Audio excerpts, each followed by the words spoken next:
শুনলাম কাগজ চুলকানি নাকি আবার অনেক বেশি বাইরে গেছে। তা বাড়বো না এবার কেন?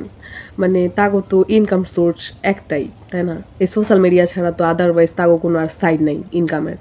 এখন কী বা করবো? কন্টেন্ট করার জন্য তো কিছু না কিছু বাইট করতেই হইব।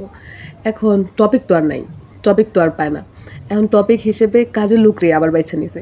চিন্তা করেন, তারা এত বড় লোক, এত বড় বড় ঠেক ছাড়ে। ভাই কি আর বলুম, কাজের লোক নিয়ে এখনো পড়ে থাকতে হইতেছে তোদের। আর কোনো সাইড নাই, আর কিছু পাইতেছিস না। মানে কাজের লোক নিয়েই তোরা এখনো কন্টেন্ট বানাস। কি অকালের দিন চলে আসলো একটু চিন্তা করেন আপনারাই। মানুষের কি অকালের দিন চলে আসলে মানুষ কাজের লোকের ব্যাপার নিয়ে কন্টেন্ট বানায়। আর সাথে আরেকটা চামচা আছে, ওইটার কথা আর কি খুব। এবার তিশাকে ইচ্ছে মতো ধুয়ে দিল মৌ। কাজের মেয়ে হয়ে তিশাকে নিয়ে এমন বাজে বাজে মন্তব্য করছে, কারণ তিশা নাকি তার পিছনে এখনো পড়ে আছে। কোনো টপিক পায় না তিশা, তাই তো এখনো কাজের মেয়ের পিছনে পড়ে আছে তিশা। অনলাইন থেকে ইনকাম করার জন্য এখন নতুন দান্ডা খুঁজে নিয়েছে বলে তিশা, তাই তো কাজের মেয়ের নাম ভাঙিয়ে টপিক খুঁজে এখন নাকি ভিডিও বানাতে হচ্ছে তিশাকে।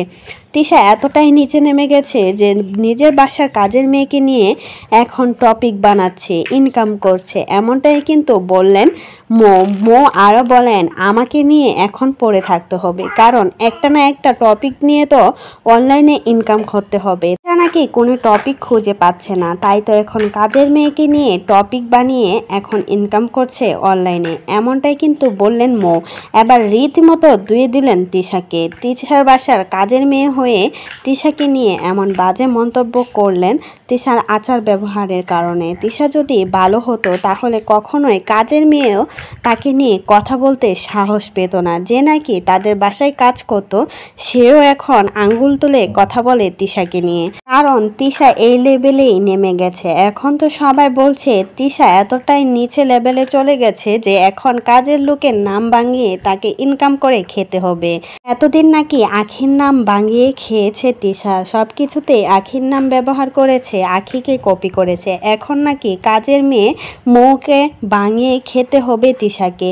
মৌয়ের নাম নিয়ে এখন টপিক দিয়ে ভিডিও বানিয়ে কিন্তু ইনকাম করছে তিশা, এমনটাই দাবি করলেন মৌ।